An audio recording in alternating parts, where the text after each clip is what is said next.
Hi, and welcome. I'm going to walk you through the lab interface or the lab module, Quest lab module that we've created for OpenEMR. We're going to be showing it to you and what you need to do in order to configure labs. So the first thing you want to do when you get into the system, I know I'm in a patient's chart, but ignore that for now. When you get into a patient's chart or it's going to be created as a module. So you go to manage modules, and just like normal, you will go to the unregistered modules, and then you would enable it. Of course, we already have it enabled here, and it says Quest Lab Connect, okay? And there are no configurations to be made under here. But if you, yeah, there are no configurations to be made under here. But if you click on the gears, you will see here that it says configuration is complete, successful, and token successfully. And it received a token successfully.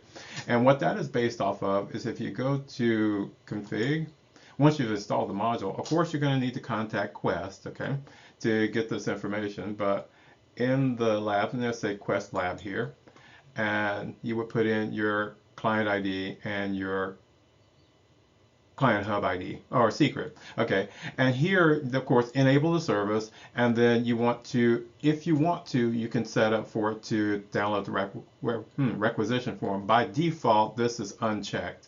You would have to come in here and check it if you want the requisition form. Now, for the rest of the setup of the system, you want to go to admin and you want to go to address book.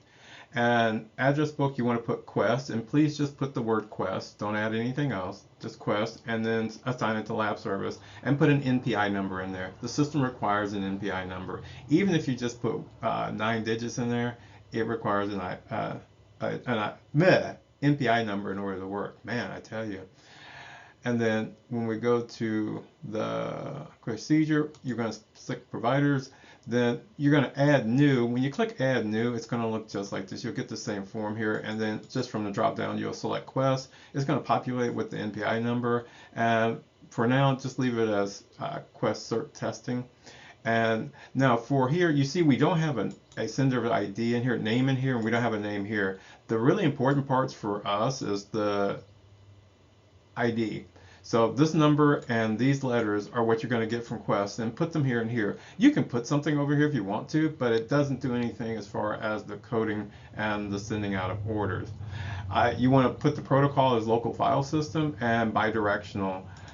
Do not use any of the others in here because it doesn't. We're set for the local file system. And then you want to set it as bidirectional because it is in order, and then results will be brought back in through the interface. And here you want to put in the order path. You can make the order path anything that you want it to be, and it can be anywhere on the server. As you can see, we did it this way, but this is not the only way for it done. It also depends on how your server is configured and where your OpenEMR is housed on the server. But it's completely up to you where you put those. All right, so you want to go ahead and save that information, and you should see like here where it says file system. From there, we didn't change anything about the ordering system itself. You make orders just as you did before. When you go to a encounter, then you want to find your procedure order. In our case, we just put it on, we made it order, lab order, so that it stood out from the rest of it. But you want to select your procedure order, and from there, you want to go ahead and, again, do your procedure order just as you always would done it before in the system. None of that has changed. It's still exactly the same. We're going to put in the date of, because we're doing the, and then we're going to go collected by. All these things need to be set, not required, and then third party is for billing if the patient has insurance. Otherwise, it's self, blah, blah, blah. All right, so with that said, you want to go here, and of course, you're going to have other codes in there to choose from. You're going to choose your codes. You're going to choose your ICD-10. And as you notice, we're just sticking stuff in here. And then you're going to go ahead and transmit order.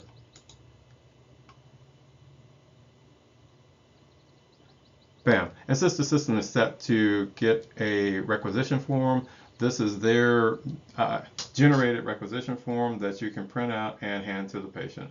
And that's it. Now, if you don't have, if you have the don't have it checked, then it just shows you that it was completed and that the order was transmitted to the lab.